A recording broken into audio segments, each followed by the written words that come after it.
Hello and welcome to the Digital and Social Media Sports Podcast. I'm your host, Neil Horwitz. You can find me on Twitter, NJ07, also on LinkedIn. The website is dsmsports.net, and this podcast is available in audio and video form on whichever podcast platform is your favorite.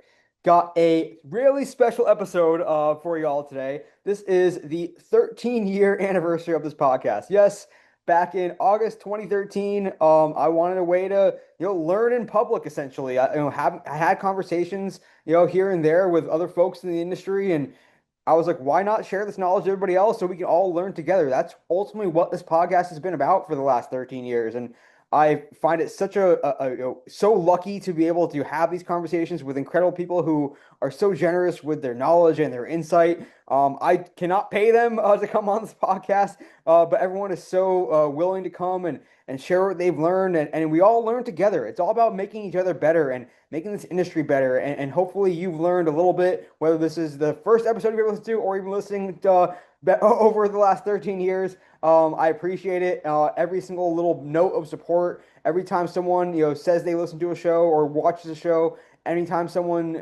shares it or says they learned something from it or even gets an investment from it in their startup with some of the startups we had on over the years. It's such a labor of love, and I'm so appreciative that we're still going strong 13 years later. Here's to the next 13 years and to several more great conversations. But I have a special episode for you guys today.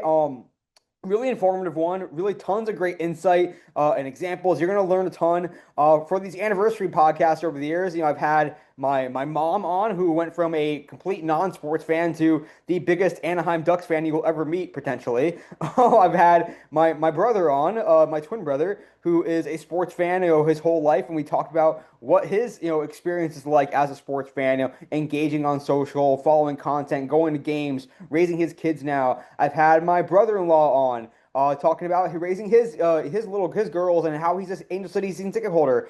Just so much good and fun lessons over the years of these special anniversary episodes.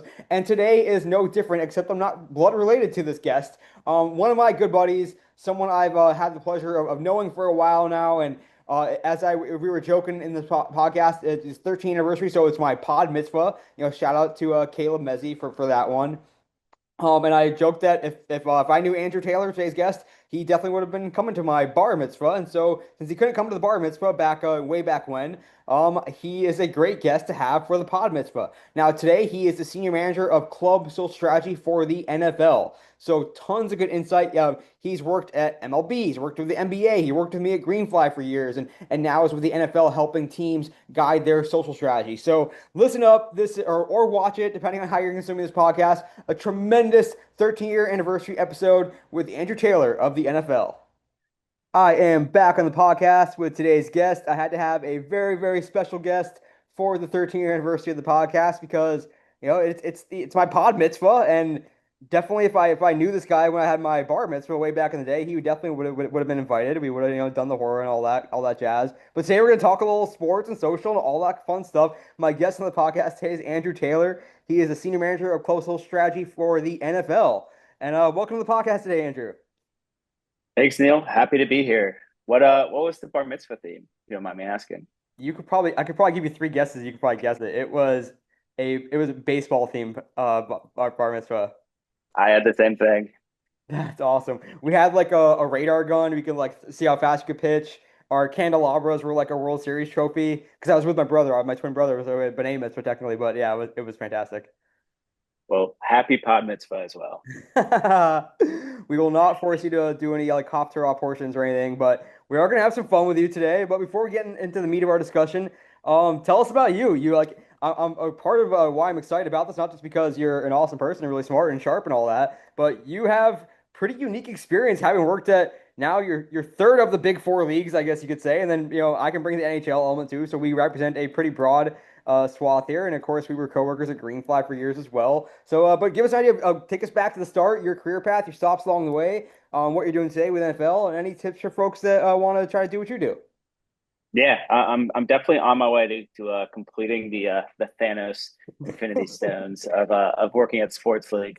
But yeah, basically, I knew I always wanted to work in sports growing up. Obviously, baseball bar mitzvah theme. That's I was 13. I love sports. I knew at a young age that I was never going to be an athlete. That much was clear. So what's the next best thing is just, working in what your passion is. So I decided to become a business major though, because I wanted to have a fallback. On my parents' blessings, have a fallback in case sports didn't work out. So I went to UConn as an international business major, and I actually wanted to work in sports internationally. I love different cultures. I love learning about sports, especially in other countries. So it seemed like a perfect fit. So I had the pleasure of spending 4 years in stores. Got to see a national championship with Kemba Walker and a few women's championships with Maya Moore. So as a Connecticut born, raised, a legacy at UConn too. Both my parents went there, my aunt went there. Happy to keep the family tradition and got rewarded with some championships as well. Oh yeah. But my internship during college was actually working at the local minor league baseball team in Connecticut. Back then, they were the New Britain Rock Cats, not to be confused with the Rock Cats. They are now the Hartford Yard Goats, but back then they were the New Britain Rock Cats.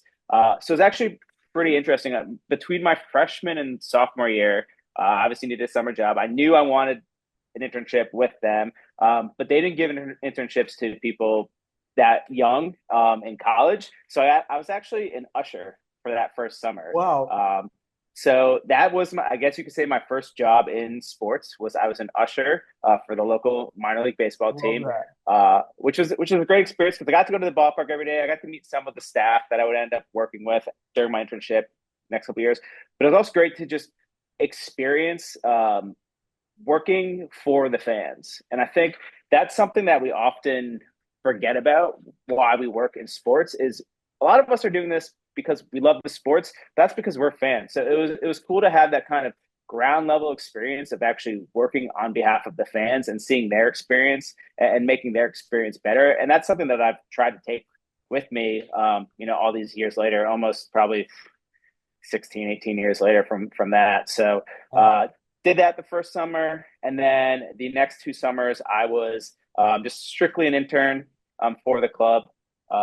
I would recommend that to anyone wanting to break out in sports. Go work as an intern when you're in college for your local minor league sport. It doesn't have to be baseball. It can be hockey if you have basketball there to, whatever you can do to just get that experience and get it on the resume is really the most important thing you can do. Because you get to try, at least when I was at the Rockets, you got to try a bunch of different things. I got to work in the community. I got to be a mascot. I got to sell tickets. I got to help out with the stadium ops and the grounds crew. But really, what kind of was one of the more defining moments of my career was I was sitting at lunch one day, and the head of the team came over to me with a book about this big, threw it down at my desk, and he said, "These are the instructions to run our website. I think you'd be good at it and can figure it out." So that was my first foray into digital in sports. Had never really thought about it other than, being a 20, 21-year-old, being on social media in 2010, which is, pretty standard as a college student. But I taught myself how to update and run the team website. And as a result of that, started doing some posting on social, like strictly editorial, like essentially just linking to the website. Like I wasn't even doing live updates and whatnot during the games because I was honestly usually out on the field running around as a Dunkin' Donuts mascot for a promo or whatever, interns did during a game. Yeah. So yeah, from that moment on, it was kind of how I got started working at this intersection of sports and digital. Love it. Keep us going.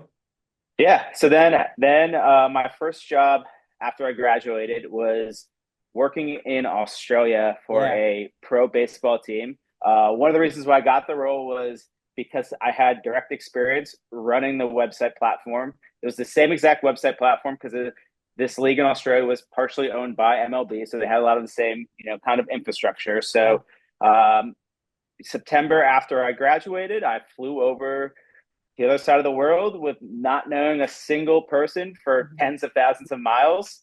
And that was my first job out of college. It was like working for a startup sports team, which is just an incredible experience. I got to stay with a host family, so I was really ingrained in the culture. But professionally, it was incredible because I got to wear so many different hats at Yeah. 22 years old. There's pretty much three full-time employees, including myself, and then a great guy who was part-time and did a lot of the ticketing. And then we had an army of volunteers that most of them were college students. So I was only a year or two older than them, so Mhm. developed some really great friendships. But in this role, my kind of day to day was during the week, I would run everything digital. So the website, the social media. I would say I did any digital grassroots marketing. We didn't have a budget to do any paid stuff. So Mhm. I was really just trying to wherever I could get our, you know, message out there on who we were on digital and social. That's what I would do. We're talking about a country that loves sports, but baseball is very almost foreign to them. Oh, And like I mentioned, I was an international business major. This is what I wanted to do. I wanted to help spread baseball, which was my favorite sport growing up, spread it to a different culture, and I was able to do that. Like I said, Australians love their sports. They have a pretty strong baseball culture. I mean, there's been a couple guys that have made the majors, but that definitely made it easy. But again, you could talk to anyone on the street, and I guarantee you, talk to 100 people, and over 90 of them would be like, "We have a baseball team." Let alone know the name, which is the Adelaide Bite. They're now the Adelaide Giants. But in this role, like I said, during the week, I was doing everything digital, social, um, and then during the games, I was in charge of the merchandise, our volunteers, which I said are a lot of college kids and a couple of high school kids, the mascots, anything that happened on the field. So all the promos, the music on Sundays, me and one of my friends would mhm. DJ, and like that was one of the highlights of my week was being able to DJ on Sundays and do like the game entertainment. So everything game entertainment I handled, and then we had one guy as the grounds crew. We actually played at a uh, Australian rules football oval that they converted into a baseball stadium for the season, right in the middle of like a suburban town in Adelaide. They since now have moved to a baseball specific stadium, so you can see how the sport has actually grown. Yeah. But yeah, but then I can say I've been a mascot on two continents. That's usually my go-to icebreaker or fun factor. Two truths and a lie is I bring that one up because it's pretty unique. But yeah, I absolutely enjoyed every moment of it. Not only just the experience I got, but just living in another culture, getting to experience them, and being kind of like the sports junkie I am. I picked up on being a fan of cricket and Aussie rules football. Uh, for those of you that have never seen cricket or Aussie rules football, definitely check it out. If you like baseball, you'll definitely like cricket. It's a lot of the same. Obviously, there's a lot of similar characteristics, bat and ball. But the strategy that goes into cricket, especially Test cricket, which is the one you hear about over 5 days, is Yeah. pretty remarkable because you can be up by 200-300 runs, but if you don't have the right strategy, you can end up in a tie, even with a lead that much, because you have to get the other team out in a certain amount of days. So there's a bunch of really cool strategy that you don't really see in other sports. And then I tell people all the time, I think Aussie rules is one of, if not the best sport in the world because it's fast paced, constant action, physical contact. There's guys hitting each other, high scoring. So you got like a little bit of, basketball scoring, the constant movement of a soccer, and the physicality of rugby or American football all put into one. And it's 18 versus 18. It's an incredible kind of spectacle. Yeah. And I've said if it was invented in the U.S. instead of Australia, I think it would probably be bigger than what the NFL is now. Like I think that's just how cool of a product it is and entertaining. So definitely recommend people checking out Aussie Rules. I think they're about to start their playoffs because usually their Super Bowl is called the Grand Finals, usually in I think September or so. So sometimes you'll see it at like if you live on the East Coast, sometimes you'll see it at like 6 or 7 a.m. on like Fox Sports 2 or something. I don't, Yeah. I've seen a couple games there, but yeah, Australia was awesome. got, like I said, a lot of good experience. Came back after the season, didn't have a job in sports lined up. Ended up working at just like an random e-commerce website for a couple years, just Mhm. doing digital project management. That company actually ended up ceasing to exist. They had an agreement with another parent company, and they just like they're profitable, but they're like, we don't want to continue doing business with you anymore. So I was uh, put out on the corporate streets, and luckily I was able to land on my feet quickly with a social media role at MLB, my first league stop. Strictly, this was back in 2015, so kind of just right when social was starting to get really popular, and I guess resources were starting to go behind it in a big time, especially in Yeah. sports. But still, at that time, a lot of teams didn't necessarily have the resources to run a full what was required of social media on especially on a game day or on the road, especially in baseball when you have those 80, 81 road games. It's hard for back then. And even still now, it's hard for everyone to travel and have budget for that. So Yeah. essentially, what would happen is MLB would give kind of a menu of items to all the clubs, being like, "Hey, this is what we can offer you in terms of social media support for this coming year." So some would basically like, "Yeah, do everything when we're on the road for us," or it would be like, "We'll hit you up here and there when you need you," or some were like, do everything for us. Like we just don't Yeah. have the bandwidth to do this. So got to do a lot of posting and creating and literally getting paid to watch baseball and tweet about it, which Yeah, was if which people was don't pretty realize, like, cool. if you were following your favorite team back in 2017, 2016, whatever, there's a decent chance for a road game that the league was live tweeting those games on those handles. Yeah, and it just kind of goes to show and this is a reoccurring theme working at the leagues. It just kind of goes to show the quality of people that work at the leagues and surrounded by. I mean, I was surrounded by baseball nuts because you had to know pretty much every minute Yeah. detail on the team you're covering because you had to be like you're sitting in the press box at Yankee Stadium or Dodger Stadium being the Yankees or Dodgers employee. So you had to know everything about that team, what was going on.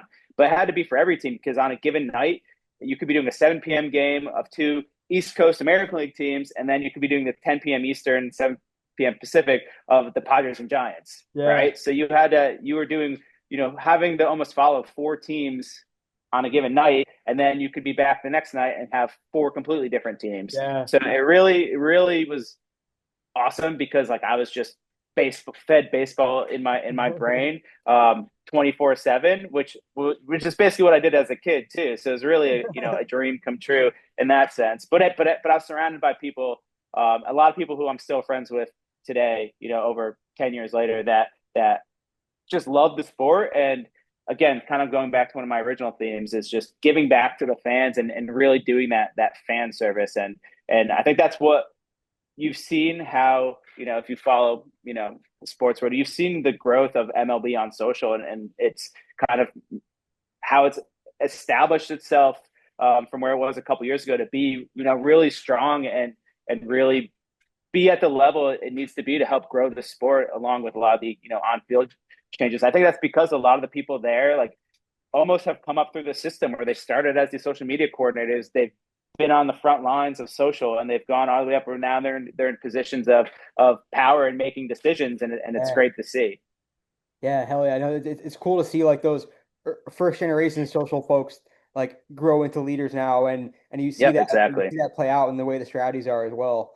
So you're with MLB, had the baseball fix, and then tell us about, because another league was on the way. Yeah. So I was only at MLB for a year. I loved it, but it was a lot of six p.m. to 2 a.m. shifts. Taking the subway home at 2:30 in the morning in New York is certainly an experience. I actually kind of liked it because it was pretty quiet. I never felt unsafe, but it was definitely an experience. But it was kind of hard to have a normal life when you're working those type of hours. Yeah. So I was able to transition over to the NBA, where I worked. It was called the Digital Products team, out in their Secaucus office. And essentially, I would work with all the NBA teams on all things social, but also websites, apps, and anything kind of emerging product wise in the digital space, which is broad, but that's also kind of what the NBA was and kind of still is at the forefront of innovation in the digital space. So my day to day, I had 10 teams that I was essentially an account manager for the website and app and other things. I basically had a direct line to, their digital or social leadership and staff, and I was kind of their main liaison between the league and them at their team. But I was also kind of a in-house social consultant for all 30 teams. And eventually the W and the G and 2K league as, they kept consolidating the leagues and whatnot. Mhm. So yeah, that was kind of my first, was MLB where I was kind of creating content. Now I kind of moved over to a strategy role, which is kind of the role I've been in since for the last 10 years. So I'd create relationships with the social media platforms, like I mentioned, the folks at the teams, and really just making sure that the NBA teams were best in class in everything digital, website, app, social media. Really obviously cool experience working at the NBA during this time. I was there. I was working there when LeBron won that championship in Cleveland. I got to see the Warriors, a bunch of their run, the Kawhi Raptors championship with some iconic moments. But I also got to work. I think one of my favorite things I got to do was I worked a bunch of the All-Star games and a bunch of the drafts as well. And it's just really cool because they're obviously massive tempo events. Two of the biggest days on the NBA calendar, but you're seeing completely different things. You have the All-Star game. You're seeing the best, some of the best athletes in the world going at it. You get to kind of see almost what they're also like off the court because you're kind of just around like in the bowels of the stadium walking around. You get to see them joking around with guys that they only that they built relationships with. But then you kind of look at the draft and you're seeing these young, super skinny, tall, lanky kids on the best day of their life, and it's just like a really cool to see them like finally accomplish their dreams, the things that they've worked their entire lives for, and getting to be like up close and personal for that is really cool. So I definitely cherished working those two tentpole events every year. But yeah, I mean, I really enjoyed my time at the NBA. But after 4 years, I left and I transitioned over to the software SaaS world in Greenfly, who at the time was, or still is, an NBA customer. So that's how I got to know Greenfly and a lot of the great folks over there, because one of my roles at the NBA, like I mentioned, digital products, was to get teams onto Greenfly and utilizing it. So I knew what I was getting myself into at Greenfly, just given how everyone in sports seemingly uses it. But yeah, at Greenfly, I got to work with a bunch of different types of customers, and kind of going back to that, my background of loving sports. Obviously I have like my favorites like baseball and college basketball and obviously, NBA and now NFL. But I think one of the best parts of working at Greenfly was getting to work with all different types of sports from really around the world. Like I mentioned, international business major. So I would work with, tennis in the UK or golf in many different formats, whether it's PGA, LPGA, TGL, some rugby in Australia. The Olympics was incredible. Getting to see like Alana Mayer before she blew up. The Olympics before, I remember her posting on Greenfly. She was not the star she became until the next Olympics. So I was getting to see almost like I remember her and like seeing her videos and being like, she's hilarious. Like I hope she blows up. And it just took I think another 2-3 years for her to blow up. But it was like getting to see like people like that, like similar to the NBA draft, getting to see these Olympians and like creating content, documenting their experience was a really cool part of the job, and getting to work with people, like I said, all around the world and build some really cool relationships. Savannah Bananas too was is another awesome. fun one. Yeah. Globetrotters. Yep. Yeah, I got to work some really cool sports orgs and really cool people at Greenfly. But yeah, after 4 years there, I ended up going back to the league side where I am at my current role at the NFL, where I am doing social strategy for the clubs. So very similar to my NBA role, but this is just strictly social, no websites, digital apps, digital products, just strictly social. So I essentially work with all 32 on, using that bird's eye view of seeing how everyone's performing and, identifying trends, opportunities, creating best practices around, just going from just day to day and, all of our temple events and just making sure, like at the NBA, like at MLB, that our clubs are just best in class in all things social because we're at a best in class, sports league. So again, very similar to NBA, working with social media folks at all the clubs, working with the social platforms, internally being that liaison between, like the league marketing, legal when you need it, anyone doing, like the flag football that's new, anything that's just not necessarily affiliated with the teams, but something social happens, they're coming to me and my group, and then we're going and working with the team. So I've been doing that role for about 9 months now, and it's been great.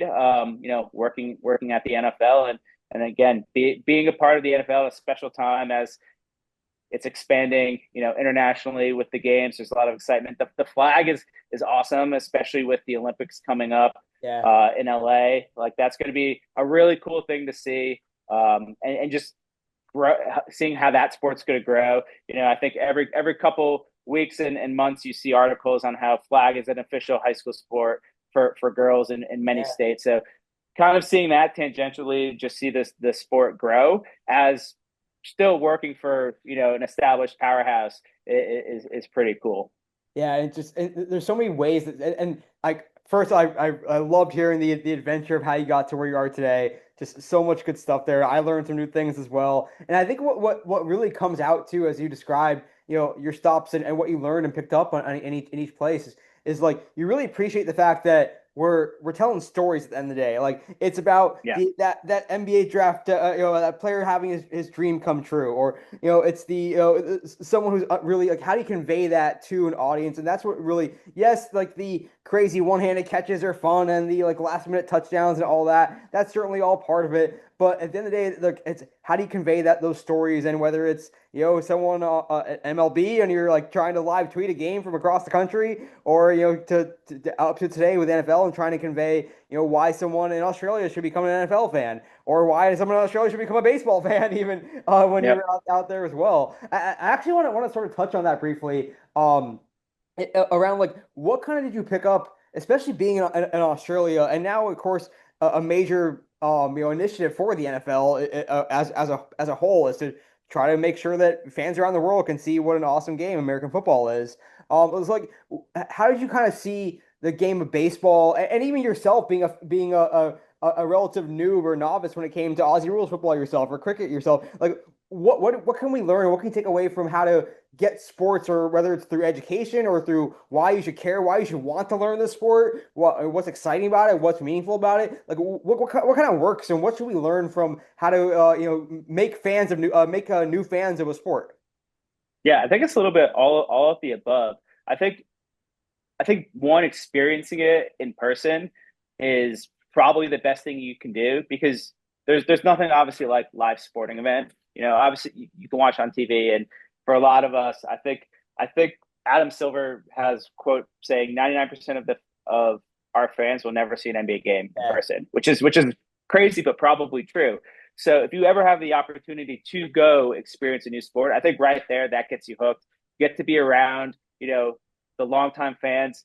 I think once you see another group of people's, passion and energy, that's it's infectious. Like that's why we like going to sporting events, is feeling that energy and be able to experience it for the first time in a new sport. I think that's really what makes a difference. And I think our job as in social media or as marketers is, and it's challenging, but it's what we do, is try to take that energy and passion and put it into social media. And I think that with the rise of social media, that's the best tool to do it, short of going to a game, because you can get fans as close as they'll ever be without actually being there. And again, if it's 99%, you have to figure out a way to reach those 99%. So even the NFL is going to Australia and playing a regular season game.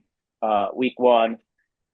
The stadium that they're going to play at probably only holds 60, 70,000 people in a country of a couple million. So most of the people in Australia, this will probably be their best chance to see an NFL game, and they still won't necessarily get to go. But I think, and we kind of saw this in the World Cup this year in the U.S. It's just the when a big event comes that's not normal, like a World Cup, like an Olympics, and the country kind of rallies behind it. I Yeah. think that makes a huge difference. Like the NFL will have a bunch of activities and whatnot leading up, the week of the game, fan fests, whatnot. Those fan fests do make a difference because you are exposing people to your product, to your sport for the first time. And I think that's just a really easy way to kind of spread that excitement. And I think I think the World Cup in the US was a great example of that. I think Yeah. a lot of more people in this country are going to be following soccer than they were before. I think even more so before than probably 94. Just given, again, with social media now, it's so much easier to follow your team. Like I can imagine 1994, you watch the World Cup, you see a great player from Brazil or England that you kind of fall in love with, but then how are you supposed to follow him after that? Like you're not.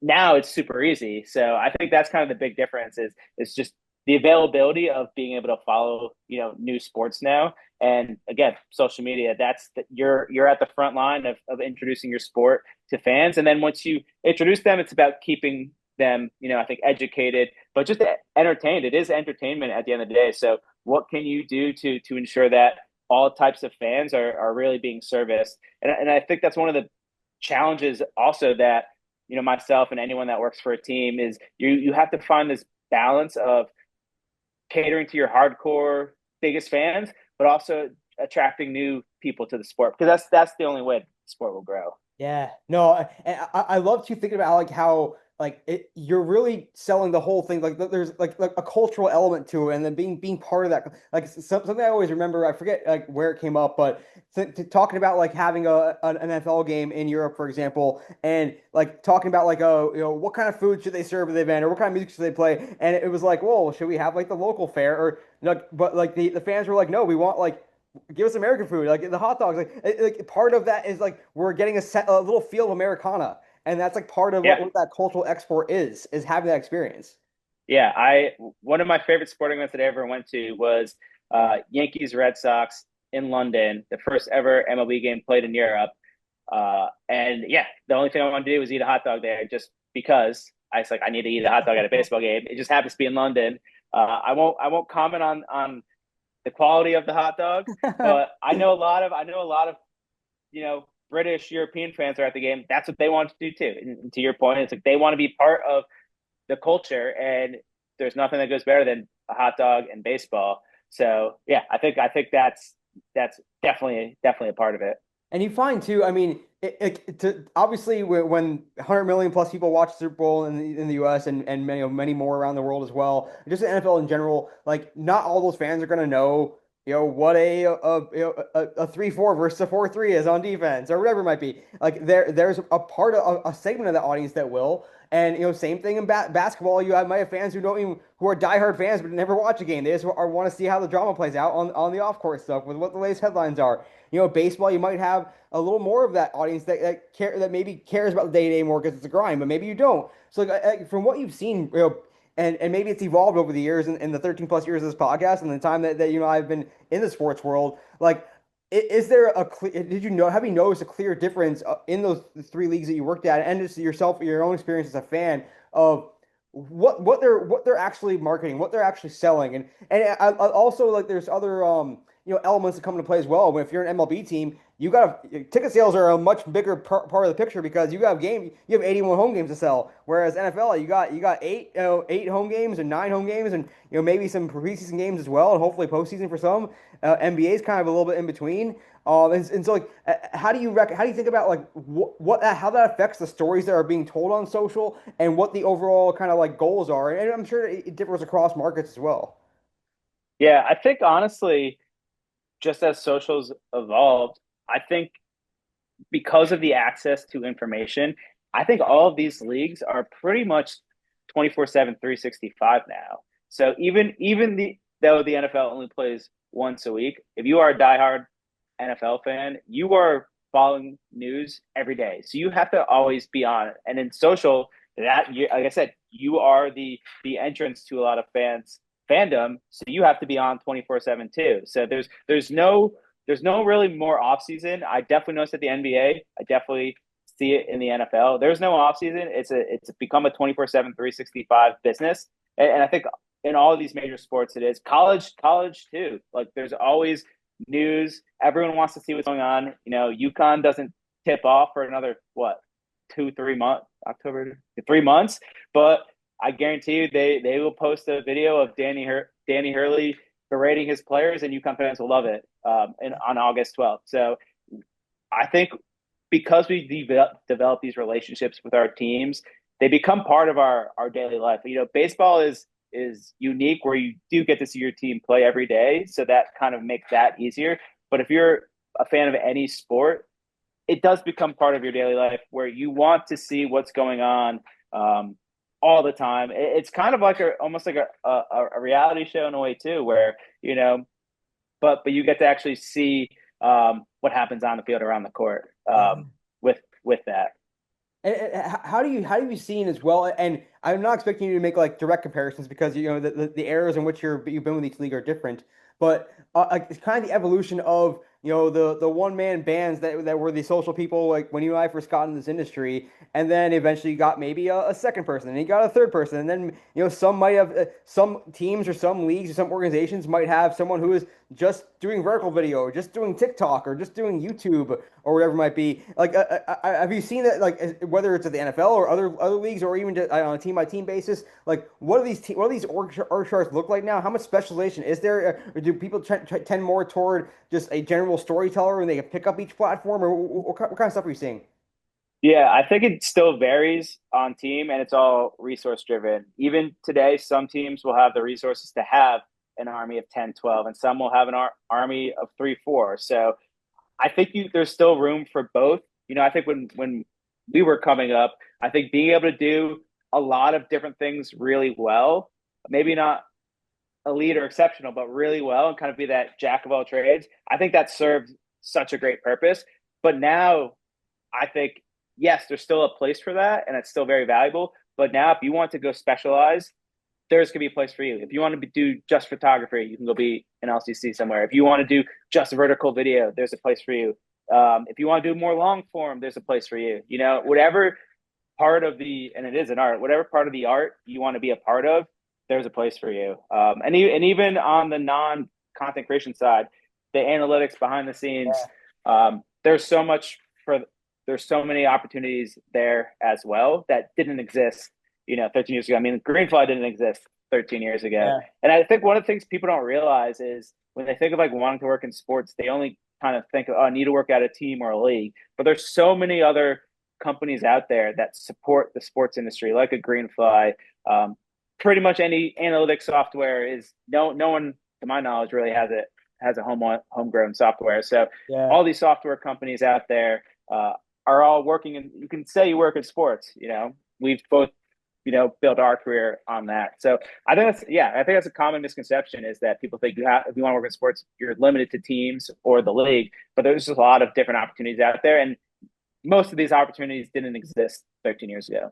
Totally. No, it's always even beyond the sports world. It's always funny to think like, did your job exist when your parents were growing up? And it's like not even close. I mean, I would imagine a lot of jobs people, you know, in our generation probably didn't exist. Oh yeah, but my parents still don't know what the 13. hell I do. Like I can try to explain to them, and you know, many times over, they still have no idea.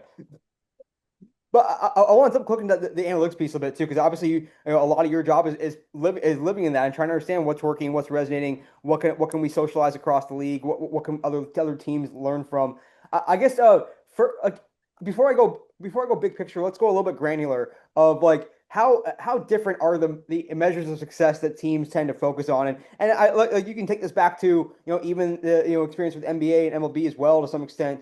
Like are there generally are we pretty set on what the best practices are and what the best metrics are, or are some teams more focused on like we're trying to develop a certain new audience and we don't care about the big number, we want the right audience, or maybe they're looking more about like video views, or maybe more about monetization, or maybe more about engagement rates and diversity of content. Like there's so many different ways you can measure success. So like how much variation is there and how much consistency is there and uniformity is there?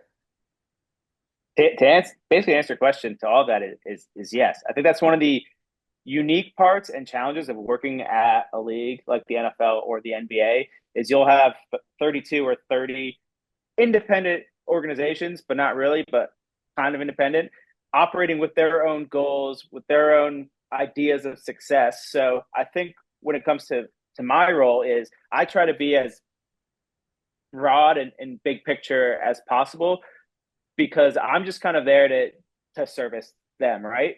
What they do with the information I provide them, I hope they, will use the best practices to tweak things here and there to improve, up the rankings. I think that's a big component of what I do is ranking the teams strictly based on their performance.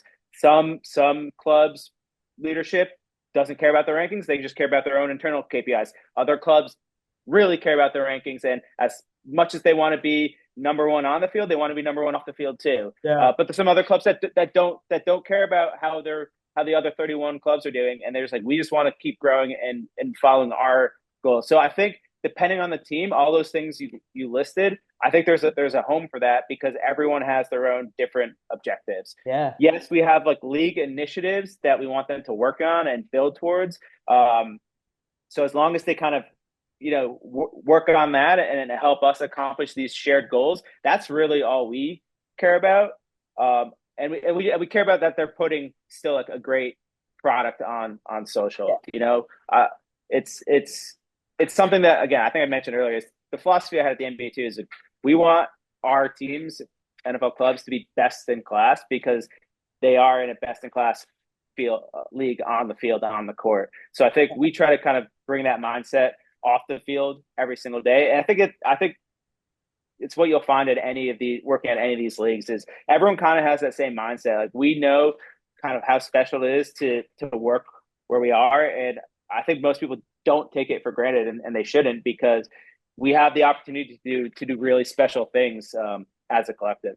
Yeah, and like some teams and across any sport might be like, we look at us, we're number one in the most impressions or most views, and another team might say, okay, that's great, enjoy your gold medal for that, but are you monetizing those impression views as well as we are? Like we're driving more revenue.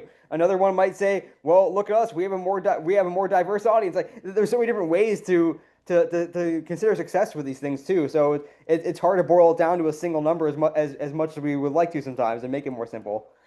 Yeah, and it's also platform dependent. Some Yeah. some clubs might prioritize other platforms than other because it matches their goals better, and there's nothing wrong with that. Again, they need to do what they think is best, and like I said, as long as they are following league guidelines and ensuring that they are working towards our shared goals, they can prioritize what they need to.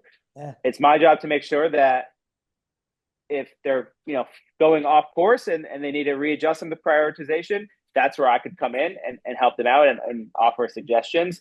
But I think again, most of the time you're going to see just fantastic, phenomenal, super smart people working at these teams because the same thing as working in a league. Like it's such a privilege to kind of be this stewardship of fandom that a lot of the people at the teams take it as seriously as the players do. And I think that's what makes a lot of these winning organizations special.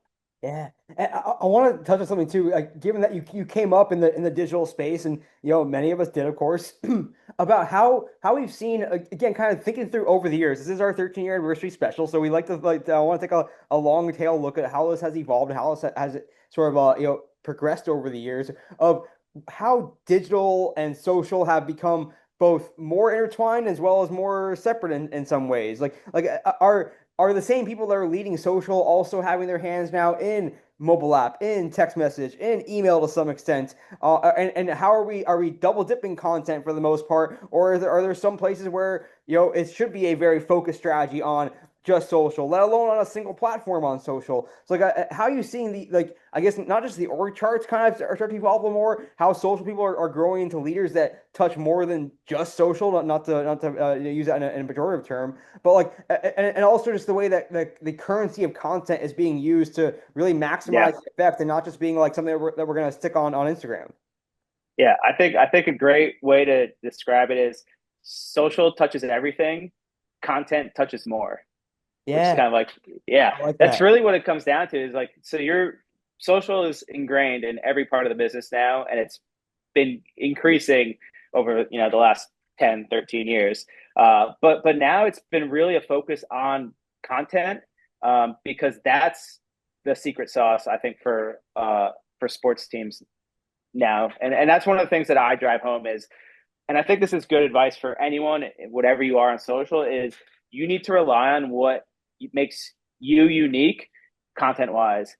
For the NFL clubs, that's access to their players that no one else has. That we call it helmets off content. So all those fun videos of them walking around on practice, answering the funny videos, like we call that helmets off content. And that's the best performing content across NFL clubs because it gives fans the opportunity to see a side of players they don't get to see on the field, that they don't get to see on ESPN or Fox or CBS on Sundays, Mondays, Thursdays, occasional Saturday. They that's really what the content is, what really drives everything, and that access. So even if you're working at a brand or on the social side, what makes your product unique, and how can you showcase that, and how can you take advantage of something that no one else has and create content around it, and then use social to kind of just be the facilitator really. But that content kind of touches everything, touches emails, it touches text, app, in stadium experience, Paid even social. billboards now too. You can get Yeah. like pretty interactive billboards. Like I think that went viral this week. Like Netflix has a billboard in LA of like someone living in a house for like some Yeah. movie where people are trapped in a house. It's like that is it, content in a billboard. That's kind of the world we live in. Is it's a content driven world, and I think sports teams are at the forefront of that because the easy part is the content that happens on the field. I think the challenging part is developing the content for that 365 appetite for all the days the games aren't happening. Yeah. Oh, there's so many different directions I can go a little bit. I want to touch on this really quick first though. It is how like especially in this post TikTok world, how like it's both like really cool and also can be frustrating at times. Like, oh, that crazy thing that your production team worked for 100 hours on to produce so much. It goes out on our platforms and it does well, but it's the mini mic question of the day of is a hot dog a sandwich that goes viral for somehow or whatever it be. Like, how do you think about like the investment in content when like wherever your measure of success, and again we went through that a little bit, like how do you invest in content when something that is just kind of on a whim, like the mini mic question of the day type stuff, can do 10 times the views of something that you spent so much more time and thought into? I think it's all still about I think quality still matters. Even if something doesn't go viral, if you're hitting a core group of fans in a way that really resonates them, you Yeah. still accomplished your goal. Even if it doesn't have all these, I think there's a difference between having like quality interactions with fans and more like vanity interactions. Like a post that goes viral, yeah, it'll hit a lot of people, a lot of eyeballs, but like, are people gonna, scroll through and they'll like it, but then are they gonna remember it in two posts or 2 hours or 2 days? Whereas if you Yeah. have a really, really compelling piece of content and it maybe reaches a quarter of the audience as that other post, but people are still thinking about it 2 days later. What's kind of more valuable? And I think that's just one of the ways to think about it is quality will always win. And as long as you're getting it out there, it will make an impact. It just might not be as large of an impact as you like, but that doesn't mean you should be discouraged because who knows? You might reach a fan that was on the fence about becoming a season ticket holder. They see one video, they're in, and that fan, you get a fan for life. Whereas someone scrolling through a feed, interacts with a video, they might not ever watch a game ever. And Yeah. like, so like what is more valuable? So I think that's just, it's easy to get discouraged when a really good piece of content doesn't perform well, but that's just, again, that's just by the metrics. That doesn't mean that it actually performed well if it still has an impact. How good are we, or how good, how like should we try to account for that sort of like more intangible part of the impact of content, I guess, of like knowing that, and maybe it's just there's a little bit of objectivity, a little bit of subjectivity of saying like if someone watches this, if someone takes time to watch at least half of this, whatever, we know that it's going to leave a mark on them because there's emotion here. It's very heavy, as opposed to this is something that, yeah, a lot of people might watch it, but they might even not even know it's an NFL team that posted. They might not think like so, how good are we at measuring that, and how much more further do we have to go? Yeah, I think the challenge is, and it's probably gonna be something social always faces. You could bombard someone with social videos. They know your brand, whatnot. They see you on social for, days, weeks, even years, and then for whatever reason, on a random day, they decide to Google your brand, and they come through the website that way. When social did all the heavy lifting, but then Yeah. Google or now AI took you home. So, and social doesn't necessarily get the direct credit for doing its job. So I think that's something that working in social, you just kind of have to understand. It's like, as long as you're putting your best foot out there, your best content out there, doing your job, I think that's all you can really rely on. And the results will speak for themselves. And it does become a little thankless. But I think if you can still show the value of what you're doing, and a lot of times that might be with the vanity metrics, if that's the case, so be it. But I think as long as you're showing that constant value in what you're producing on a daily daily is really what's the most important thing. Yeah, I think what's cool too, and something that really has, especially in the last couple of years, has seemed to evolve more and more, is there's no single way to be a fan. Like, there's so many different ways to be a fan now. You don't necessarily have to.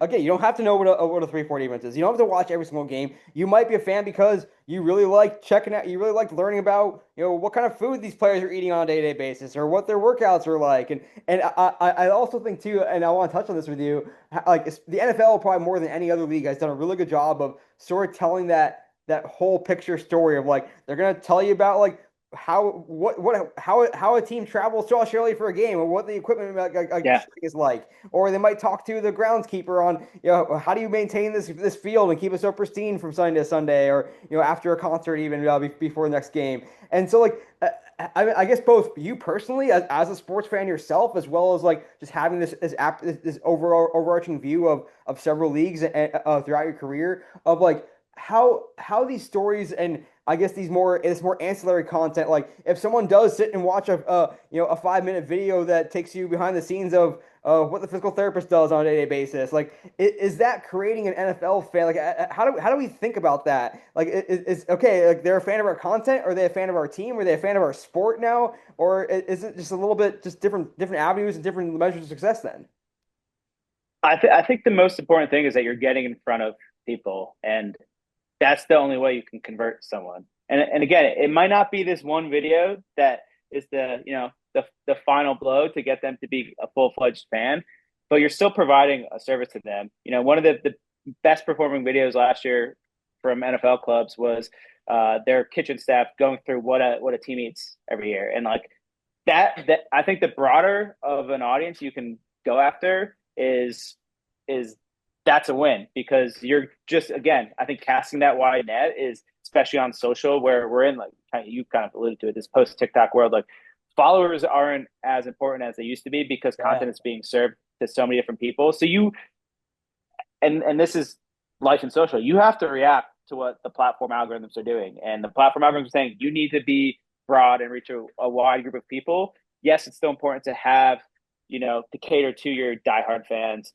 but you still, to survive on social, you need to do what the platform is telling you. So that's creating broad, appealing content. And I think that's just the top of the funnel. And then, they like a video because they like food. They like a NFL video because they like fashion. I think, NBA was at the forefront of fashion. NFL is on the forefront of fashion. NFL is doing more in art now. We're going to have, activations at Art Basel and whatnot. Like, we Yeah. see the funnel. There's so many ways to use social and just culture in general at the top of the funnel. And then it's about just slowly just narrowing them down. They watch a video on on food with an NFL team and they fall in love with an offensive lineman who's hilarious because he loves eating, as most offensive linemen I would imagine do, then they might see a TikTok of that offensive lineman answering a goofy question, coming off of practice. So they're getting a little more granular in following this offensive lineman. Then they might see a highlight of the offensive lineman pancake blocking someone. And now they're getting into the game action. And then maybe they're like, all right, I want to watch the offensive lineman on a game now. And I think that's kind of how like you can this funnel can kind of develop. And it's not about getting them seeing a piece of content and then immediately like drawing them in. Yes, that might happen, and obviously that's the goal. But I think it's more of this step by step process to get them to even slowly just come and kind of see what your brand or your sport is all about.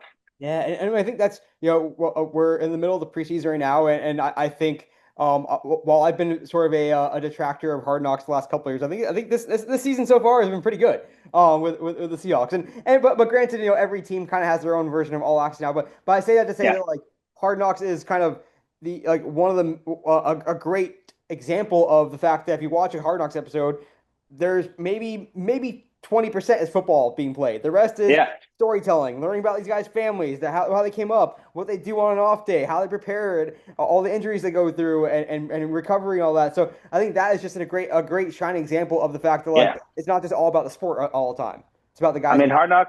Hard Knocks was the original helmets off content before social really existed. So Yeah. I think with that Hard Knock, I mean, I think it would happen eventually, but Hard Knocks basically is what everyone does now on a daily basis. And let's double click on that a little bit. And, a few more minutes left here with Andrew Taylor, senior manager for club social strategy with the NFL. I might just keep it for another whole like hour until the season starts. So we can go straight to the Australian game. But like and the fact that when Hard Knocks first started, however long ago, when Liam Neeson first uttered those first words or whatever, we've now gotten to the point where basically like we said, like every team kind of has their own version of All Access. If you want to watch your teams All Access, you can watch a version of Hard Knocks, even if it's not, even if Yeah. you don't have Liam Neeson doing the voiceover. And so like as we've evolved in space again, look thinking about like big picture for just the role of teams in general when it comes to social media. Like you're not gonna learn the transaction news for the first time from a team, generally speaking. Once in a while, okay, but for the most part, it's gonna be Ian Rappaport, Adam Schefter. Name your favorite NFL like newsbreaker. And like other things too. You're not gonna necessarily gonna get a bunch of like people bashing the team if they're doing badly. Some teams do lean to actually a little bit of like we want to tell like the both sides of the picture a little bit, and not just be like more on the optimistic side of things or Pollyanna side of things. So like in this world of a very mature social now, what do you think the role of the team channels are? Like, is it informational first and foremost? Is it just doing the things that you can't get elsewhere, or is it doing something that you can get elsewhere, but it's doing it better because we have better access, or more people working on it, more people dedicated to it? Like when you think about if we were to say what's the purpose of these team channels? How would you describe that? Yeah, I think it's you have to do a little bit of everything. I think at the end of the day, it's still about fan service. Just because someone might, get a scoop on a big free agent signing or a big trade, as a team, you still have to post about it. Yes, your post might not be the first place a fan finds the news, but I guarantee you, if they're excited about it, that's the first place they're going to go to share that excitement with other Yeah. fans. And then you kind of go into the comment section and whatnot. So I think that's still like a purpose in that sense. You don't have to be first, but you're still become this home base for your fans. And I think all the social platforms kind of, do that. I think one of the biggest changes in social has been in, baseball where there's a lot more availability for highlights than when I was there and the teams are allowed to post more. So if I'm, want to catch up on a game, the first thing I'm doing is I'll go to X or Instagram, and I'll go to a team and I can kind of get a recap of the highlights there. Yeah, if you're watching a game live, there's going to be a dozen other content creators that get that highlight first, but they might be an aggregator for a bunch of different teams. So like they're not your team. So I just think going to your team's page as your home base, you're gonna get all right. I'm gonna be able to see all the main plays that my team, um, you know, the main highlights, and I think that's really where the value is. It's like Yeah. the fans know what they're going to get on your pages. I really love what you said too around like it's almost like this is where you go to congregate with your fellow fans. Like we know that we're like if you're commenting on a Shams Charania Instagram post or whatever, you're gonna it's just a bunch of fans with hot takes and not necessarily fans of that team who the news is about. When when the day comes that we all know is coming, it may already happen by the time you're listening or watching listen to or watching this. When the day comes that Aaron Donald is officially said to be back on the team with the Rams. Rams fans are going to want to go nuts and celebrate together, and the best place to do that is on a Rams social media post when you have fellow Rams fans who are like, Yep. hell yeah, Super Bowl baby, Aaron Donald and Myles Garrett on the same team. Where and so I do think there's something to that, and and it kind of goes to some of the rigmarole over the years of like don't post the final score if you get destroyed in a game. And like some teams, some fans don't or some teams I guess shy away from that a little bit. So like I mean I guess what I'm getting at is I kind of want to get your thoughts on sort of the notion of engagement when it's not when it's fans who are sometimes just really pissed, but they're pissed because they care. And so like when we see something that it goes viral or is getting ratioed because fans are really worked up about something, whether they really agree or they really are happy or they're really mad and they're really upset, like is this still a good thing? And how do you think about it personally as a fan? Like, would you want your team to post when they get destroyed by another team and post final score because you want somewhere to go and vent with other fans? Honestly, I think at the end of the day, it's an organizational decision. But I still think it's important that you know journalism has changed drastically over the years, especially the last 13 years on our theme. But you still need that kind of editorial judgment on social because you are still, you know, publishing a public. It's called publishing. You're still publishing something. You need that editorial judgment. So I think you have to make that as an organizational decision. And I think there's so many eyeballs on social these days, especially when you work for a big brand like an NFL club. That editorial judgment is crucial because if you have a lapse in that judgment, you're going to wind up on the front page of every single sports publication and hopefully it doesn't even make it like to national news or something like that. But Yeah. that's it. That is a risk anytime you press send. So having that it's really a top down editorial judgment and having that faith in it as a unit, whether it's the marketing department, football ops, PR, even ownership, like being aligned and knowing what you're going to do in critical moments is extremely valuable to have a plan and not only that, either when it goes awry, either own it or learn from it. I think you have to be Yeah. prepared for either way too. How much do you see, and again, this goes back to kind of like your whole career, not necessarily just NFL related, like trying to take into account sentiment analysis and trying to take into account like okay, we got a lot of engagement and that's great, but what was the tenor of the engagement or what were they talking about or like how has that evolved to have a more richer understanding of what's happening on these platforms? Yeah, I think one of the beauties of the evolution of social is just the more information out there. And I think sentiment analysis has become a huge thing. It's definitely something that when I was at the NBA was not really a thing. At least I don't remember really using it. But now it's definitely critical. And I think a great example was we had a club come up to us and be like, "Hey, we're interested about selling um, tickets. Can you do a fan sentiment analysis on how our fans are thinking so we know kind of how to like cater our ticketing plan?" And I think that's just a really smart use. Like you don't want to be tone deaf. Like you want to have the pulse of your fans. So the business decisions you made are driven by the right data.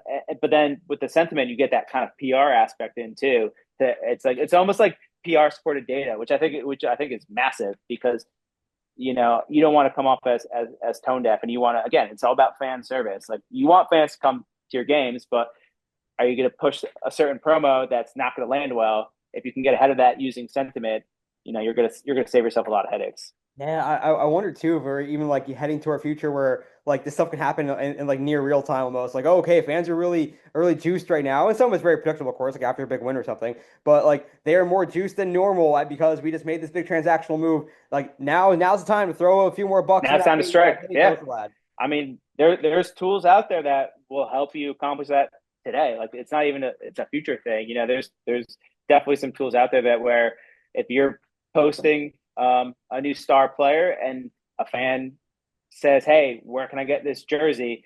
You can automatically have it be automated where they'll just send a link for you, and you can right there start generating revenue from social in a pretty much non-traditional way using even just using the comment section or that fan sentiment. Yeah.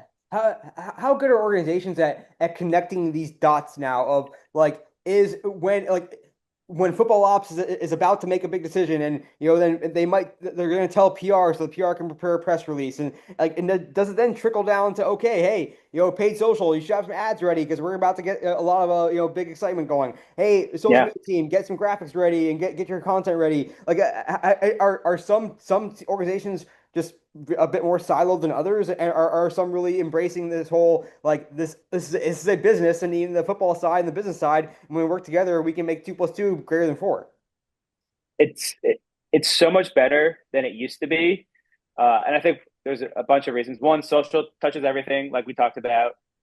Two, a lot of the people making decisions now came up through social, so they get it. Um, but you're still going to find some organizations silo, especially some organizations where their head coach is a quote unquote football guy and football is the only thing that matters. Then you'll have some organizations where the head coach understands the importance of social. I think you see that obviously a lot more for college football, where they know that social is such a marketing tool. So a lot more Yeah. college football coaches see the importance. But yeah, I would say most organizations, it's almost night and day for a lot of them from where it was 10, 13 years ago, where they know the importance of social and they need to have this. Every department needs to have their plan of attack for a big moment, and social usually is the one that, like I said, social has become more of a facilitator than anything. Yeah. I want to touch on a few more things. Gosh, Andrew, there's way too much we have to talk through still. I like barely looked at my notes at all because it's just an awesome conversation. And this speaks to, I mean, a lot of what you and I have touched with at Greenfly over the years as well. Prior to your time getting to the NFL, around how like social is not just the at team handle account anymore. It's the dance team might have an account. The mascots are enormous in the NFL, like Blue with the Colts and Oh yeah, Terrell with the yeah. Texans or whatever, among many others. You have all the players as well who have their own social channels, and there's just like social is a lot more than just one department and one channel now. So like, how does that play out in the sense of the organization? Like, is the social team still kind of being that center of excellence and helping others, or are some it's like in some cases is like the mascot kind of doing their own thing, and like how connected are these, and how should they be connected? Yeah, I think the smart organizations will have their social team like do it all. Yeah, they'll have, and I think if you have the resources, you can have someone who's just the mascot person or just the international accounts person. And I Yeah. think that similar to kind of what we talked about with back at MLB, like it's so important to like know everything that's going on. So if it's your job to just know everything that's going on with the mascot, that makes your life so much easier. That makes the content that much better because you're just that's all your craft is. It's just making the best mascot content, making the best mascot page on social. And I think that's where again where resources come into play. Like, yeah, you're gonna have an extra like it's crazy to say like, oh, we have one person on social that just does a mascot account. Like that's the use of a very precious head. But then you can be like, well, this mascot generates these millions of views for our organization, which we wouldn't be able to do without the person running it behind the scenes. So Yeah. I think if you can kind of again show that value, and that's really all that matters. But yeah, I think that it's again it comes down to resources. Some clubs have the resources to devote, but I think anytime you can get the learnings as close together as possible, you're just going to have a more successful output. Yeah, I think what's cool too, like even the stuff like around a mascot, like it goes back to what we were saying before, like another avenue to capture new fans. And what we're seeing evolve too is like mascots. Some mascots are driving direct revenue. They're getting sponsored, and it's wild. And so Yeah, hey, think back to your time in Adelaide. Maybe you should have had you could have some mascot accounts if you had like three more arms and legs if you had the time. Just not enough Yeah, people. I think there might be a Chomper Twitter account or somewhere out there. I don't know. I probably created one. Chomper was our shark mascot, There we obviously. go. And heck, we could have got a whole nother hour or two on just talking about athlete social in general as well and what that's doing and the opportunities there. But I want to kind of get almost to the end here with a little bit of something that's close to your heart because and another reason I was really excited to have this conversation is because you get to put your fan hat on sometimes. Like Yeah. I'm jealous almost of how much awesome sports events you've gotten to go to as a fan over the years, seeing UConn win multiple national championships. My team will get there one day, but we've had our time in the sun as well. With the Bulldogs, the other basketball team in Connecticut. But like I guess first off, just take me through like what your diet is as a fan for UConn. Like, how do you keep up with the team? Are you following the main accounts? Are you following other like reporters? Are you following insiders? Are you on message boards? Are you on Reddit? Are you on Twitter? Like, what's your diet as a fan? Yeah, I think one of the things that we've seen on social is for a lot of these, if you're like a diehard, yeah, you'll follow everything the team says or maybe the players or the coaches. But I think especially for UConn, I think a big part of it is what other fans are doing. It's like-minded people that are, I mean, everyone is a content creator in theory. If, I used to say it to everyone at Greenfly, if you have the Greenfly app on your phone, you are a content creator Yeah. for your organization. But with fans, social media is kind of like that Greenfly, where if you are on social media and you are passionate about your team, you become a content creator for your team. And I think that's where the rise of UGC is perfect for sports because of that reason. So I think a lot of the day to day, especially on a platform like an X, is, but it's really any of the platforms we mentioned, like kind of interacting in the comments of these pages, is getting to just interact with other fans, and eventually you like what they say, you keep seeing them pop up, you start following them, and then that's kind of how these fans, they might not be doing it as they're like as an influencer or creator, but they share your passion with you, and they might see the breaking news before you do. They post something about it, and that's how you're getting educated. But then you can talk to them, and it's like talking to yourself in a mirror, right? So like you have a different conversation than you would if you just replied to an Adam Schefter or something breaking news. Talking to these fans accounts is for your personal teams, I think it's really cool because again, you're just basically talking to people just like yourself. Yeah, and do you consider like some of the fan accounts like are they trying to be like opinionated accounts and like trying to start conversation and be more like a community? Are they trying to be information providers? Like here's some crazy deep like Bart Torvik stats you haven't seen yet. Yeah, I think it's all the above. I mean, you have people that will try to turn their fandom into a podcast. Nothing wrong with starting a podcast. Some might last 13 years. You have some people who they're a big data analytics guy or woman. I think a great example of that is, and I think she's probably now started to work. I think she's worked for a couple major publications. But like a Katie Sharp, for example, she's like a stat goddess for the Yankees, and she actually does some UConn stuff too. So it's like people like that. Like if you're super into math and data and statistics, and you love sports, marry the two together. And you can do that on social or even I still think there's a place for blogs. I fortunate enough where I get to kind of mentor and talk with a lot of college students, and one of the best pieces of advice I give them, and it all comes back down to content, is whatever you're passionate about and whatever you want to work in sports, just create content about it. You don't Yeah. have to be in front of camera. You can do social media posts, you can do blogs, but as long as you're putting your thoughts down some way and creating that content and kind of demonstrating your ability and knowledge and scope of understanding of what you're passionate about, that's going to make it so much easier for you to land that internship, land that job, but also just develop skills that you can use even if you end up working not in sports. You can still develop skills by creating content in your own special way in ways that interest you. And if you're doing it over something that interests you, it won't feel like, it's a job or work. I think especially for people that are interested in like data and whatnot, I think it's a great marriage with sports. It doesn't even have to be like what I do with like social media analytics. Like you have the whole Moneyball aspect of things. There's people that are NFL GMs because they became an expert on how the salary cap works and Yeah. like reading, like just knowing the math and like the rules, like which is crazy, but like that's just kind of how the world works now. Like there's an avenue for everyone, but just you have kind of have to just document your knowledge to get past the roadblocks to get your foot in the door. And the best way to document knowledge is creating content in every which way. Yeah, I mean, heck, the GM of the Carolina Hurricanes was just like a geek, a really crazy, talented scientist that did hockey analytics on the side, and here we are years There you later, go. GM That's a holding dream the job. Stanley Cup. Yep. What do you think like the role of the I guess the main brand accounts, for lack of a better term, like should be for these more fan not it's not fan siloed areas, but fan communities. Like, would you want like is there a role for UConn men's basketball, the official handles to play on a UConn message board with a UConn men's basketball subreddit, or should they just be there like, okay, yes, listen and learn from what fans are saying, but don't necessarily like get involved or like don't try to bring us to your own operating channels. Like let us be fans on our own way.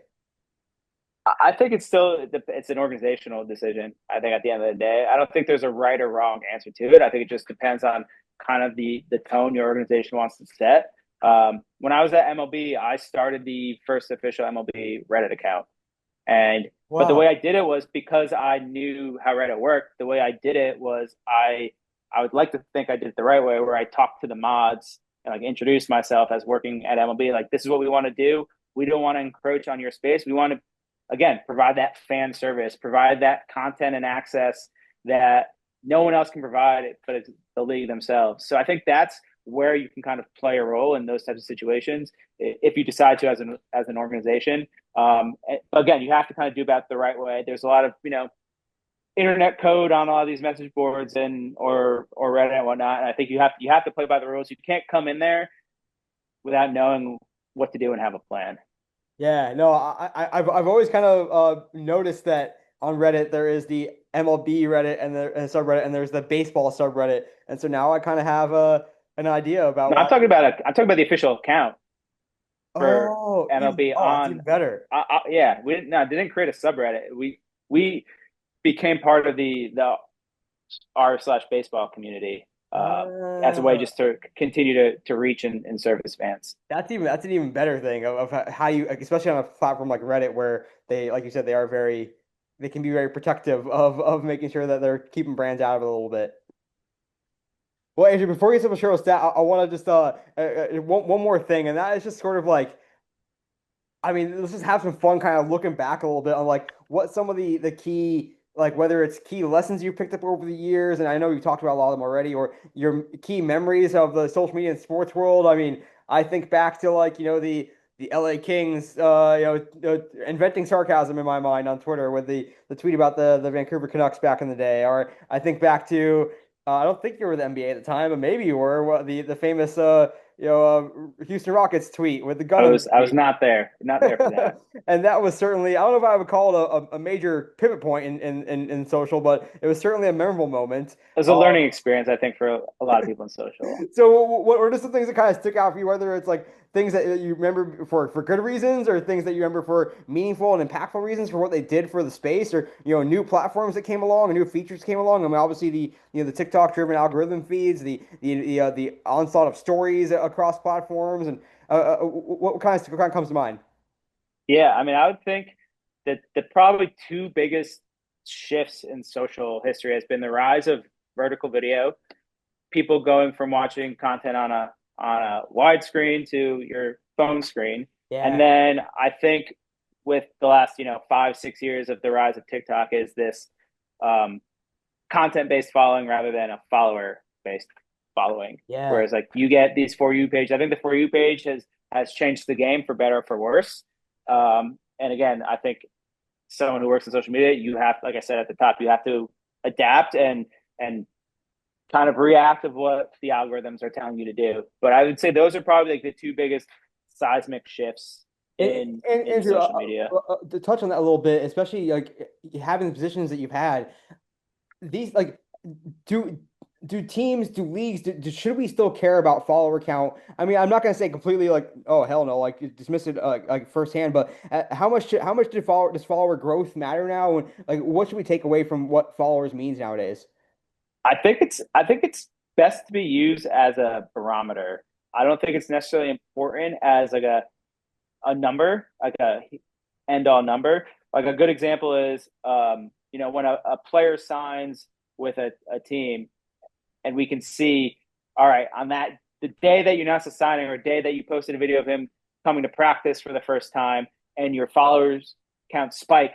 That's usually an indication that people that are either fans of this player, people that are fans of this player, are now coming to be a part of your team for this journey. And I think that's we didn't really touch on the athlete part, but that's a huge part of it. Is a lot of people are fans or secondary fans of a teams because of their favorite player. You might always have your first favorite team, but if you have a favorite player, and whether maybe it's especially from following a college player, I think that's an important way to cater to fans is via the players. But yeah, I think follower count, like I said, it's a barometer rather than like a massive KPI. I think it's important to see. I still think it's always important to see growth, but I think it's just important to see kind of like when there is a spike in followers, why. Yeah. And I think understanding that why is just kind of helps you understand your fans' behavior. And I think that's a really important thing. Totally. No, I think it's a really, really good and thoughtful and a correct answer. Right? I mean, hell, just look at like what happened to Inter Miami when Leo Messi came. It's just Or I mean, you saw a bunch of those examples in the World Cup where I mean it's a little different with when it's players rather than brands, but follower growth is still can still be powerful. It's not the same as it used to be, but again, it's a good indicator on popularity, on kind of what's happening at that given time. Yeah, and I'm sure it's something interesting too. And nowadays in the college football world, with so many players moving so much, and you truly do have like, I guess whether that means these players have more followers that are diverse because you have a Baker Mayfield who plays at multiple schools, or you have less diverse because fans don't connect themselves to a single athlete quite as much because they have to focus on the fact that these players might not stick around for more than a year before transferring. It's an interesting dynamic for sure. But I mean, no doubt when a player does in the NIL era now, when players have more and more of a big brand on social, it certainly benefits the NFL when they come to the league with established brand that's even more powerful than maybe it would have been years ago. Yeah, and I think that's one of the things that we do a great job at the NFL is utilizing college fandom to keep fans interested in players when they come to the NFL. We have a great program where we work with all the big, I mean, pretty much every Division I college and when we need to Division II or III colleges, really making sure if your player comes to the league, like we want to build a relationship with you and like we want to give you content so your fans can still follow your player's journey, and Yeah. in the hopes of making them a college fan and an NFL fan. I think that's a really cool way that the NFL started this program obviously way before me, but I think it's a really smart way to continue to grow the game is through players but through like a known quantity of a fan. I Totally. think going back to talking about Australia, it's like when we went to Australia, I think my biggest goal was to get sports fans to like a new sport rather than get someone who doesn't like sports into sport. I think that's a lot easier is when they Yeah. already kind of like a sport, to get them in. But again, there's still avenues to get the non-sports fans into sports. Like I mentioned, you can go through art, you can go through fashion, you can go through music, you can go through food. So I think there's just so many different avenues that you can go down these days. No, but you are correct though. You might maybe you were listening to my episode with Ben Valenta from Fox Sports who said like either way you channeled something that he was really impactful about saying like it's a lot easier to get a sports fan to become a fan of the next sport rather than trying to get someone who's never been a sports fan to become a Yeah. sports fan. So I like a lot. I lied. One more question for you, is triple stat, and because it's a very good place to end this great look back across social and everything that you've seen throughout your career. And it's just something I'm gonna kind of put you on the spot, so forgive me in advance. But thinking about how like the platforms themselves are like they're not necessarily becoming the same, but they are starting to look similar in some ways. Like everyone kind of has their algorithm-driven feed now. Everyone has some version of carousels now. Everyone has some version of a vertical video feed now. Like, does that make it easier as for a social team because they can just kind of spray and pray a little bit more? Is it becoming? Is there a risk of like of a regression to the mean almost of like all these platforms are going to look very similar. Like, I mean, I don't necessarily need like a strong POV because there's no really right or wrong answer here. But like, is that? Do you notice it happening? I guess. It's 100% happening, and I think, but it's like that in almost every business, right? Competitors are gonna copy each other. Like that's just you'll see it in in cars, you'll see it at fast food restaurants. Like everyone copies each other in some sort of way, and it's always been like that. But I think what happens is when someone copies you, you have to then make the pivot and uh, do something that makes you unique. And I think that's how things evolve. That's how things Yeah. improve. That's what competition fuels because someone's going to come to your level, then you have to mix it up. So I think it's important to just again stay on top of what the social media platforms are doing and adapt with them. Um, and I do think there is a time and place still, even if a lot of the content is the same. I still think there's little things here and there that, especially how you maybe edit a piece of content or how you're servicing types of fans. Like fans on some platforms are going to be completely different demographic than fans on other platforms. So I still think you can do similar content, even like the same video, but I think the way how you edit it and showcase it, I think is still important. Yeah. Yeah, if you're strapped on resources, yeah, you can maybe put the same video on a couple platforms, but I do think it is still important to try to do enough here and there to make sure that you are taking advantage of everything an individual platform almost tells you to do. Do teams like do they care if like they are adapting an idea that another team has done and just like, hey, our fans haven't seen us do this with our players yet, and this is a cool whatever content idea they had or a cool edit that this other team had. Let's do it. Or some teams like, well, no, they already did it. I guess we can't do it now. No, I mean I think imitation is the finest form of flattery, but also like I mean that's kind of how the schedule release started. That Yeah. phrase, that trend is one club did it, and then everyone followed, and now it's become one of the biggest temple events of the year. So I think there's a lot of you know teams and creators that they take you know they like that the fact that hey this was my idea, I invented it, and now everyone's copying me. I think there's a lot of pride that comes with that. So I don't think there's many people that are offended because when you're putting something out on social, it's for everyone to see. So you can't, you know, expect people to not copy it, especially if it's a good idea. So Yeah. I I think mean, it's all about the mind. It's all about the mindset. I mean, I think. that's largely what TikTok is anyway. It's trend. It's at least start out that way of like Yeah. who's gonna do like this thing is trending. Let's do it like our version of it. Let's do our version of it, and that's how things grew that way, and it was fun because everyone has their own little spin on it to some extent. And heck, we could again have a whole other podcast on tent poles and schedule release stuff, and we have to let you go at some point. But we're gonna have some fun with you in our catch and shoot segment. First episode shareable stat coming up right now. Just tremendous conversation. I mean, we could have kept going for hours, all day, every day. It mirrors some of the conversations that Andrew and I will have when we're not recording. Although there's a lot more sports talk there as well. But just tons of good insight. But stick around because we're gonna have some more fun with Andrew in our catch and shoot segment. More good insights, more good stories. So stick around for that. But first, this episode's shareable stat. And for this episode shareable stat, I wanted to kind of look into some of these stats that Andrew and I have talked about on this episode. And I had pulled some data recently looking at the off-season engagement for various sports leagues or teams across major sports leagues. And why not choose the NFL for this episode today? So I looked at March 1st through August 1st, all 32 NFL teams on their Instagram. And the shareable stat I'm going to share with you is pretty interesting. And the stat is that collectively across all 32 NFL teams over this March 1st to August 1st, 2026 time period, NFL teams combined added about 3 million plus followers on Instagram. So that's Instagram over the course of the offseason, around 3 million total. But year over year, they actually had 41 million fewer engagements.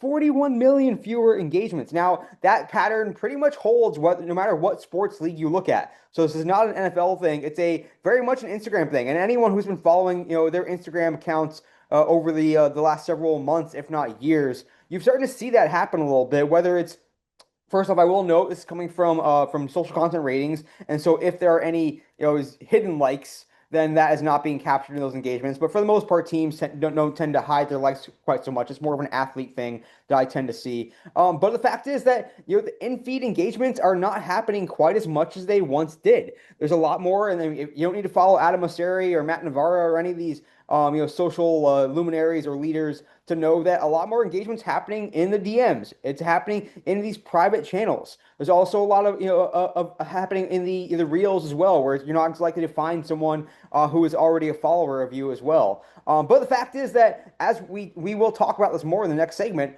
follower count remains it's a bar. It's something that shows you the relative popularity. It may not mean quite as much for reach as it once did, although some of the stats that I did look at show that follower count still does tend to correlate with average performance in that relative average performance for a given team. If you're if you have a lot of followers, you're going to tend to have consistently a higher average engagement rate as well, even relative to the follower count.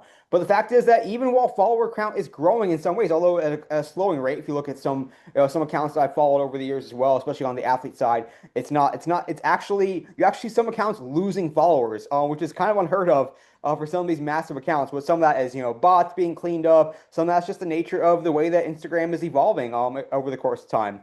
So again, this episode's shareable stat, because I can keep talking about this all day. There's lots to sort of take away from it, especially as you start to benchmark, whether you run your own account or a brand account, wherever it might be. Again, the shareable stat, over the course of this offseason compared to last offseason, NFL teams added 3 million Instagram followers. So they had 3 million follower growth, 3 million more followers, and that's not necessarily a relative apples to apples. It's just over the course of this time they had 3 million more Instagram followers than they did last time, and yet they lost 41 million engagements year over year. So pretty stunning, hell of a stat. Definitely one worth talking about, thinking about it. But more importantly, stick around because awesome, good stuff, more good stuff coming with Andrew Taylor of the NFL.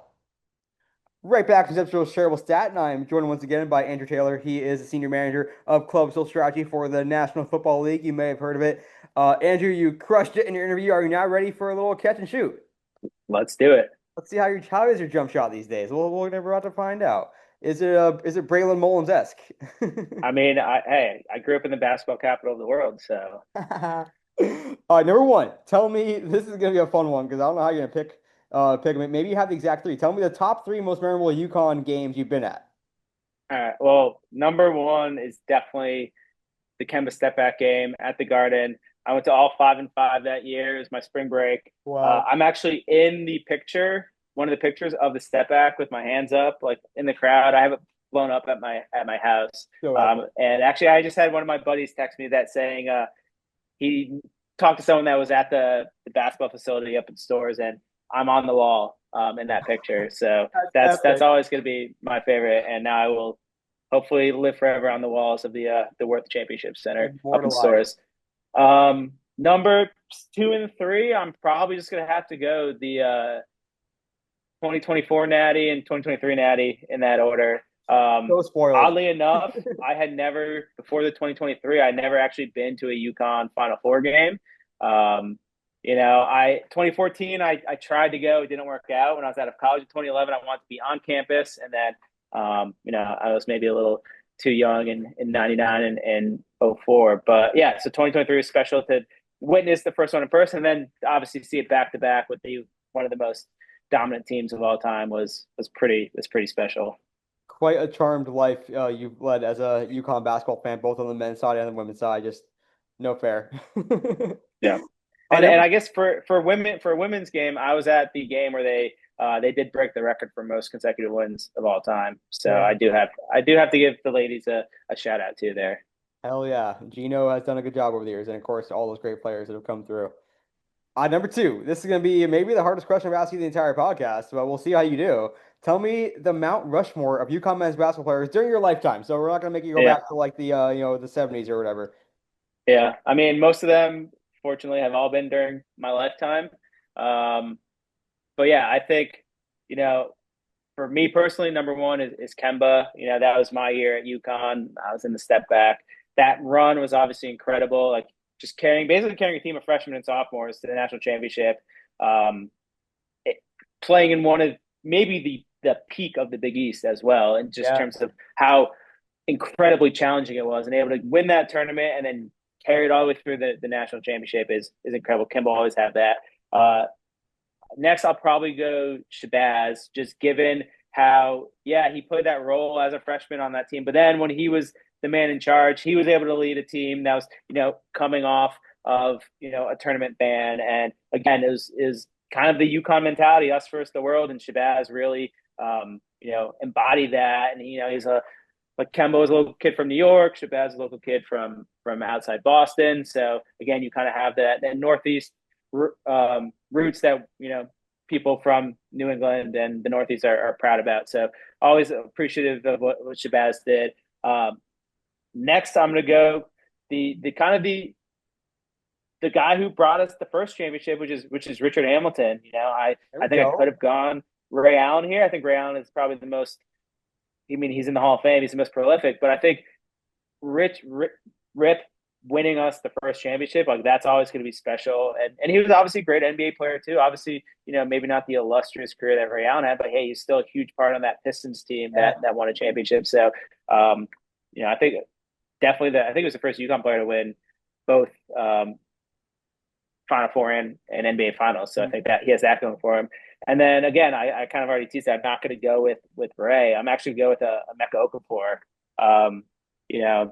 Academic All-American, graduated in 3 years, number 2 overall pick in the draft. Just an incredible human being besides being an incredible basketball player. Played a lot of that championship season in 04 with a very injured back, but literally put the team on his back to win a championship. So yeah, I think those are my big 4. Hard to argue with any of those. I mean, definitely some.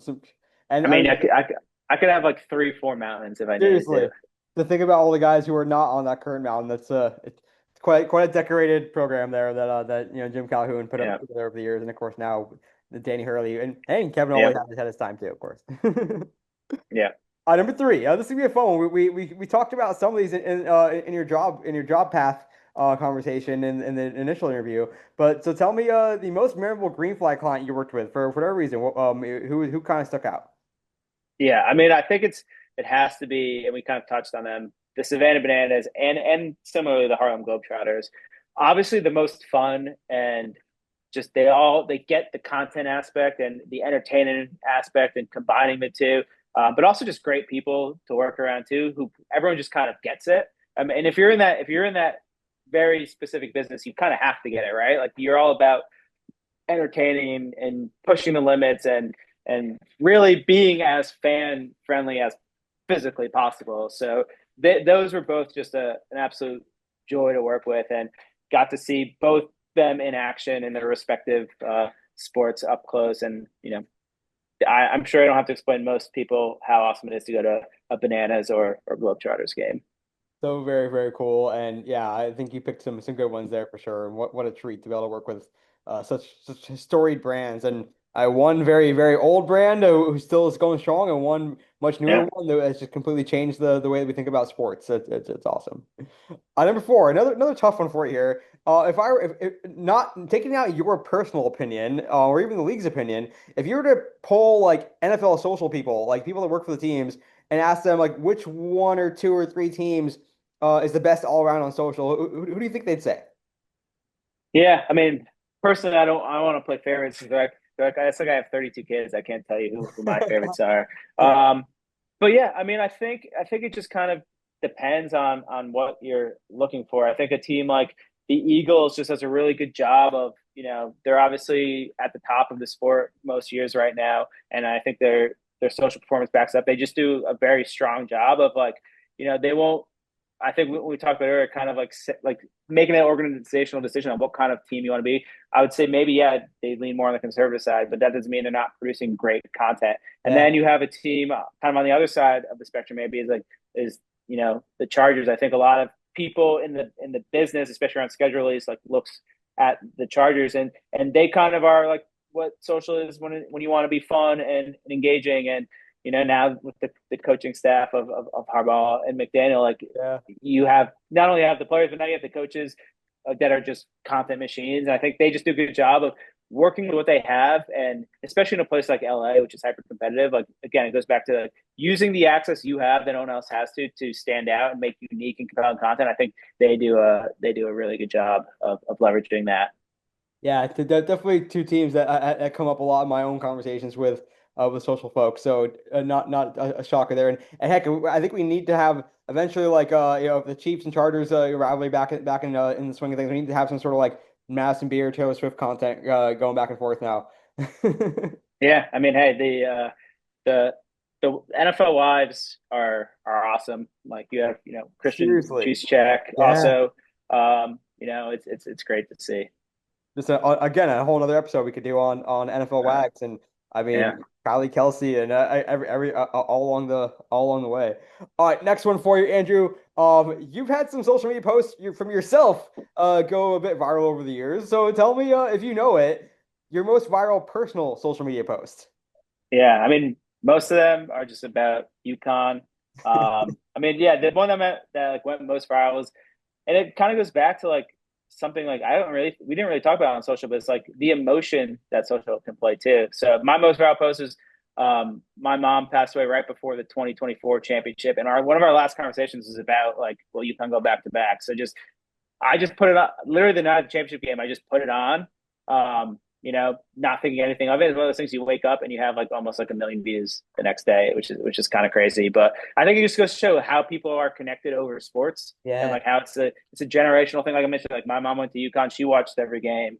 So yeah, it was pretty cool that like it resonated with a lot of people because that's what sports does. And as social creators and marketers, like it's our job to connect with the fans. Yeah, no, the stories that like when the Knicks win a championship, like the millions and millions of like heartfelt stories that are taking place across the world, like it just every single one is so powerful, and it's cool to see that that yours was part of that UConn championship and really meaningful. All right, number six for you, Andrew. You've been to. I'm jealous of some of the sports venues you gotten to visit over the course of your life. So tell me, if you can name just one. If you have to name more than one, you have my permission. But tell me your favorite Yeah. sports venue you visited and why. I'll stick to one. I think I'll have to go with Croke Park in Dublin. It's the National Stadium of Ireland, and I didn't even see a game there. But what's cool about that is, for the most part, they've kind of bended the rules a little bit. For the most part, that is only used for Gaelic sports. I think you probably saw the news a couple of weeks ago Yeah, of an Irish football team like winning the championship for the first time in like 55 years. It's so I mean, I don't want to say like patriotism because it's on the county level, but like right. it's essentially like having like the national like the March Madness, but like it's every state gets represented. So it's really cool how they do it in Ireland. But this stadium is like their home ground for their sports that no one else plays, and they just do a really good job of like talking about the history and preserving it. And it's just like a really cool experience. It's like it's an older stadium, like in the heart of Dublin. It's just like, as someone who obviously like loves history, loves international sports, it's just great, like just a great way to like learn about another country's culture through sports. And Croke Park is definitely recommended. If you ever go to Dublin, I would after you go to the Guinness factory, make sure you stop at Croke Park. It's a great museum and tour. That's amazing. Y'all listening and watching, you don't even know. Andrew's been to some really cool places. So the fact that that one got named, that's pretty high praise. That's fantastic. Number seven. Yeah, you have a home down in Charleston. You work up in New York, so you've done a lot of airplane travel. Just in the course of working with NFL among the rest of your life. So tell me, tell me what's your travel hacks? Like, what's your airplane must-haves? Like, give us some tips as a frequent flyer. Yeah, I mean, I think it kind of goes back to a recurring theme from today is you need access. So you need to get into a lounge. Especially I feel like in the summer there's been so many delays and stuff. Like having a lounge, having that home base, like a team's page, having that home base where you know what you're gonna get, free maybe free food, free drinks, place to charge your phone or your laptop. It's reliable. Um, when you can get in it. But yeah, I think having that lounge access is huge. However you can get it, just make sure you can get it somewhere. Very clutch, especially these days when it seems like every other flight is delayed in some way. to be able to have that place to hang out is definitely very Yeah. welcome. I need to work on that myself. All right, time for our food question. Always got our food question. This is always an exciting one. I want to get your takes here. So first, tell me the best meal to get in New York and where to get it, and down there in Charleston, South Carolina, what is the best meal to get and where are we going? Yeah. So obviously New York, I'm a huge pizza guy. I won't give a pizza answer because I think you can get a lot of good pizza everywhere. I'll say something that maybe is a little controversial, but I will stand by it. And I think everyone needs to experience Cat's Deli for the at least once in their life. Hell I yeah. think it's one of those places that, yes, you can classify it as a tourist trap, but it's absolutely worth it. It is a New York establishment. It's an experience. The food is great, and it's really something you won't get anywhere else. So I think that's a must for anyone that's visiting New York. And in Charleston, my personal favorite is it's called the Obstinate Daughter on Sullivan's Island. It's just like a really good mix of a little bit of Southern, a little bit of Italian, a little bit of coastal seafood action, all kind of rolled in one. And it's literally on the basically like a 2 blocks from the beach, so it's just got a good. It's a nice restaurant, but it's still got a little beachy vibe. Like it's in a beach town. Really cool place. But Charleston, pound for pound, I think is the best restaurant city in the country. You won't have the diversity of a New York, Houston, Chicago, LA, even Vegas, but for the size of Charleston, the amount of incredible restaurants is insane. All right, you may have sold me. I'll come visit you out there in Charleston if you twist my arm. Yeah, well, we can eat some good food and get you the protein that you need, Neil. I love it. Number nine, coming down the wire here, Andrew Taylor of the NFL. Tell us, we didn't get too much into AI in this conversation, really, almost at all. So tell me, tell me about a way that you use, LLM AIs, like whether it's ChatGPT, Claude, whatever your preference is, Gemini, Meta, et cetera, et cetera. We always want to learn. To tell us, whether it's for personal use or for work use. What's some way to use AI that you found useful for yourself? Yeah, I think in personal use, I think I was actually thinking about this the other day.